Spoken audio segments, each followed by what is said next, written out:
Welcome to the Slop Farm. Enjoy the video. You begin by protecting your data and quickly isolating the problem.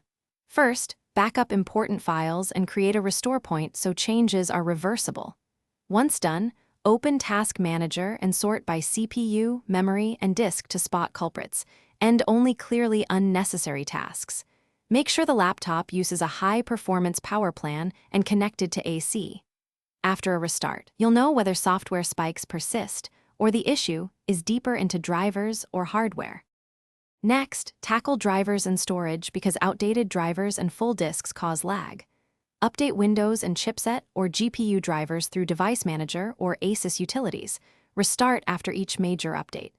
Then run disk cleanup, clear temp files, enable trim for SSDs, and defragment only mechanical drives. Scan for malware with a full antivirus pass. Finally, reduce startup apps, and if RAM is tight, increase paging file size. These steps usually shrink lag from software and storage bottlenecks. Finish with hardware and definitive measures that eliminate persistent lag. Clean air vents and fans to restore airflow. If temperatures remain high and you're experienced, replace thermal paste.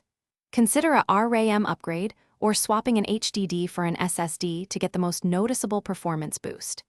As a last resort, backup data and perform a clean Windows reinstall to remove deep system corruption. If lag continues, record exact errors and behaviors. Then take the laptop to a repair technician for component-level diagnostics. Thanks for watching. Consider subscribing if we helped you today.